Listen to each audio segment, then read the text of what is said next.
Hello, welcome back to my channel. അപ്പോൾ ഇന്ന് ഞാൻ വന്നിരിക്കുന്നത് ബോട്ടിൽ ആർട്ട് ചെയ്യാൻ വേണ്ടിയിട്ട് ഞാൻ യൂസ് ചെയ്യുന്ന മെറ്റീരിയൽസ് ഏതൊക്കെയാണെന്ന് നിങ്ങൾക്ക് പരിചയപ്പെടുത്തി തരാൻ വേണ്ടിയിട്ടാണ്. അപ്പോൾ ഒരു ബോട്ടിൽ ക്രാഫ്റ്റ് ചെയ്യുമ്പോൾ ഫസ്റ്റ് നമ്മൾ ബേസ് കോട്ട് നല്ല സ്റ്റാർട്ട് ചെയ്യുന്നത്. അപ്പോൾ അതിനായിട്ട് ഞാൻ യൂസ് ചെയ്യുന്നത് ഫെവിക്രിലിൻ്റെ വൈറ്റ് അക്രൈലിക് കളേഴ്സാണ്. വൈറ്റ് കളർ അത്യാവശ്യം കൂടുതൽ ഉപയോഗിക്കേണ്ടി വരുന്നത് കാരണം ഞാനൊരു 500 ml വാങ്ങിച്ചിരിക്കുന്നത്. ഇത് ഏകദേശം ഒരു 1 year ആയിട്ട് ഞാൻ യൂസ് ചെയ്യുന്നുണ്ട്. അഫോർഡബിൾ ആണ്, ഒരുപാട് കാലം നമുക്ക് ശ്രദ്ധിച്ചു കഴിഞ്ഞാൽ യൂസ് ചെയ്യാനും പറ്റും. ഇത് അക്രൈലിക് കളർ സെറ്റാണ്. അപ്പം ഇതെല്ലാവരുടെ കയ്യിലും ഉണ്ടാവാനുള്ള ഒരു ഐറ്റമാണ്. പിന്നെ ബ്രഷസ് ആയിട്ട് ഞാൻ മെയിനായിട്ട് യൂസ് ചെയ്യുന്നത് ഇവയ്ക്കാണ്. ഇതിൻ്റെ പ്രൈസ് വേരിയേഷൻ വരുന്നത് കൊണ്ട് അതൊന്നും പ്രൈസൊന്നും ഞാൻ മെൻഷൻ ചെയ്യുന്നില്ല. നമ്മുടെ ബഡ്ജറ്റിനനുസരിച്ചുള്ള ബ്രഷ് വാങ്ങിച്ച് നോക്കിയാൽ മതി. ഇനി ഓരോ ബ്രഷിൻ്റെയും പർപ്പസ് ഞാൻ കാണിച്ചു തരാം. ഇത് ഫ്ലാറ്റ് ബ്രഷ് ആട്ടോ, സൈസ് 8 അല്ലെങ്കിൽ 10. ഇത് വെച്ചാണ് നമുക്ക് ബേസ് കോട്ട് അടിക്കാൻ ഏറ്റവും നല്ലത്. ബ്രഷ് വാങ്ങിക്കാൻ നേരത്തെ ഒരു കാര്യം ശ്രദ്ധിക്കേണ്ടതെന്ന് വെച്ച് കഴിഞ്ഞാൽ അതിൻ്റെ ഹെയർ അല്ലെങ്കിൽ ബ്രിസ്റ്റസ് ഒന്ന് സോഫ്റ്റ് ആണോ എന്ന് നോക്കിയാൽ മതി. ഹാർഡായിട്ടുള്ളത് വാങ്ങിക്കാതിരിക്കണേ.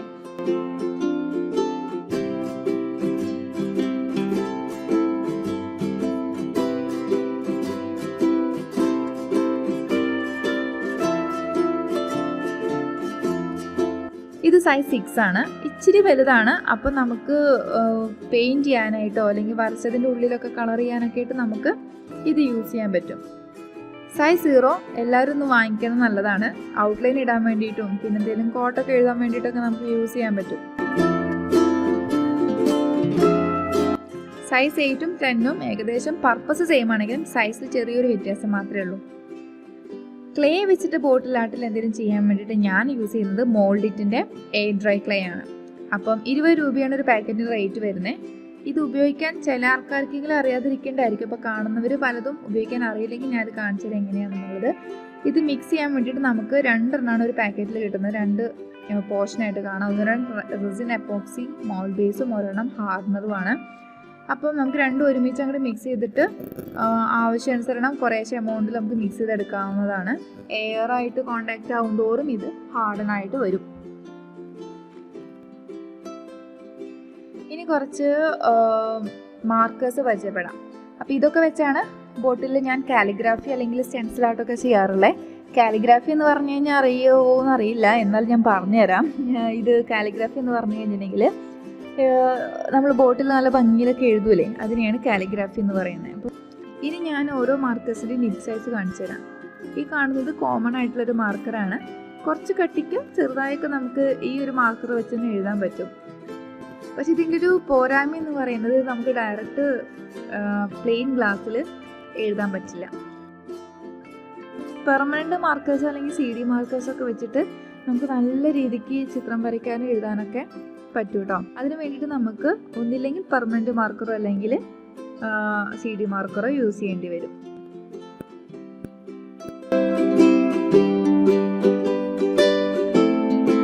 വരയ്ക്കാൻ അറിയാത്തവർക്ക് മസ്റ്റായിട്ട് വേണ്ട ഒരു ഐറ്റമാണ് കാർബൺ പേപ്പർ, ട്രേസ് എടുക്കാൻ വേണ്ടിയിട്ട്. അപ്പോൾ ഒരു ബ്ലാക്കും ഒരു യെല്ലോയും വാങ്ങിച്ച് വെച്ചോളൂ.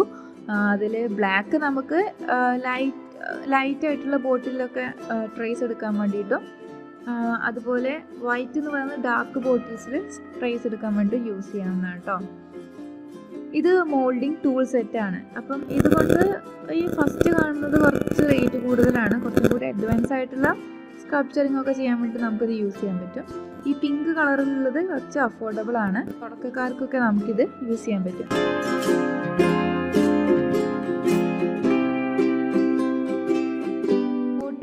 ഗ്ലാസ് പെയിൻറ്റിങ് ചെയ്യാനായിട്ട് എൻ്റെ കയ്യിൽ കുറച്ച് ഗ്ലാസ് പെയിൻറ്റും അതിൻ്റെ ഔട്ട്ലൈനേഴ്സും ഉണ്ട്. അതാണ് ഈ കാണുന്നതെല്ലാം. ഒരുപാട് കാലമായിട്ട് ഇങ്ങനെ വാങ്ങിച്ച് വെച്ചിരിക്കുന്നതാണ്. അപ്പോൾ ചിലതെല്ലാം കഴിയാറായിട്ടുണ്ട്.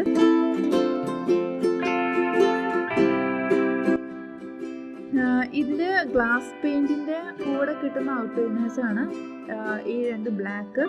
ഗോൾഡൻ ഞാൻ സെപ്പറേറ്റ് വാങ്ങിച്ചതാണ്.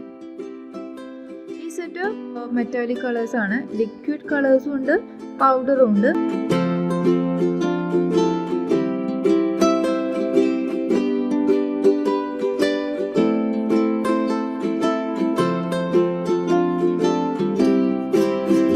ഇപ്പം ലിക്വിഡ് കളർ നമുക്ക് ഡയറക്റ്റ് യൂസ് ചെയ്യാം. പൗഡർ ഒരു മീഡിയം എന്തെങ്കിലും യൂസ് ചെയ്തിട്ട് ഡൈലൂട്ട് ചെയ്തിട്ട് വേണം നമ്മൾ യൂസ് ചെയ്യാനായിട്ട്.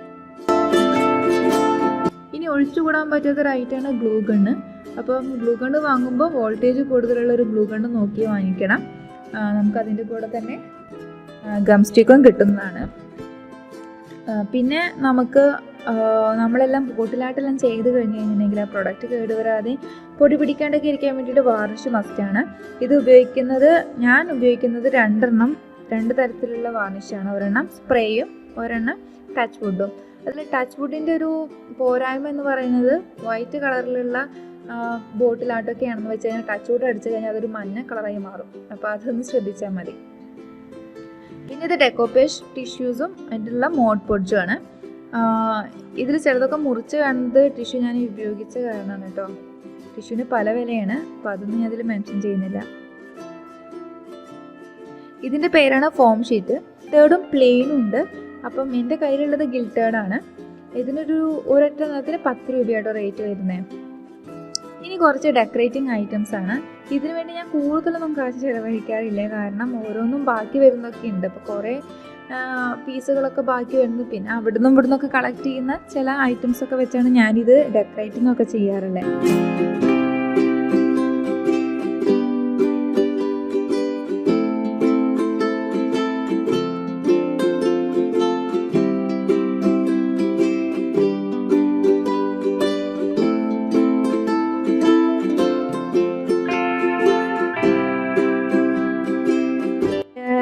ഇനിയുള്ളത് ഫെയറി ലൈറ്റ് ആണ്.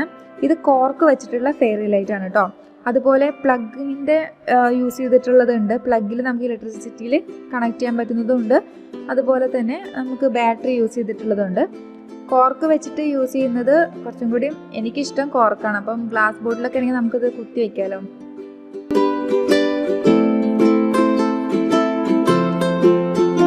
ഇത് ഞാൻ ഉപയോഗിക്കുന്നത് ഇങ്ങനെയാട്ടോ, ഞാൻ കാണിച്ചു തരാം. ഈസിയാണ്, പെട്ടെന്ന് അതൊന്ന് ഇൻസേർട്ട് ചെയ്താൽ മാത്രമേ ഉള്ളൂ, വേറെ കുഴപ്പമൊന്നുമില്ല.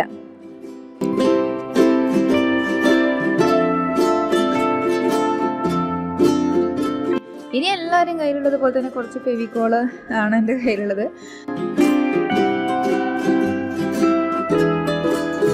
പിന്നെ ഇത് സ്ക്രബ്ബറാണ്. ഈ സ്ക്രബ്ബറിൻ്റെ ഈ ഒരു സ്പഞ്ച് പാർട്ട് വെച്ചാണ് ഞാനിതിന് ബേസ് കോട്ടെല്ലാം സ്പഞ്ച് വെച്ചിട്ട് ടാബ് ചെയ്യാറുള്ളത്. അപ്പോൾ ഇതൊക്കെയാണ് എൻ്റെ പണി ആയുധങ്ങൾ. കുറേ കാലമായിട്ട് കളക്ട് ചെയ്തിട്ട് വരുന്നതാണ് മിക്കതും. ഇതിൽ നിങ്ങൾക്ക് ഇഷ്ടപ്പെടുവാണെങ്കിൽ, അല്ലെങ്കിൽ നിങ്ങൾക്ക് എന്തെങ്കിലും തരത്തിൽ ഇത് ഉപയോഗപ്പെടുന്നു എന്ന് തോന്നിക്കുവാണെങ്കിൽ എൻ്റെ വീഡിയോ ലൈക്ക് ചെയ്യാനും കമൻറ്റ് ചെയ്യാനും മറക്കരുത്. നിങ്ങളെ വിലപ്പെട്ട അഭിപ്രായങ്ങൾ താഴെ കമൻറ്റ് ബോക്സിൽ അറിയിക്കുക. Keep supporting me. Thank you for watching. By.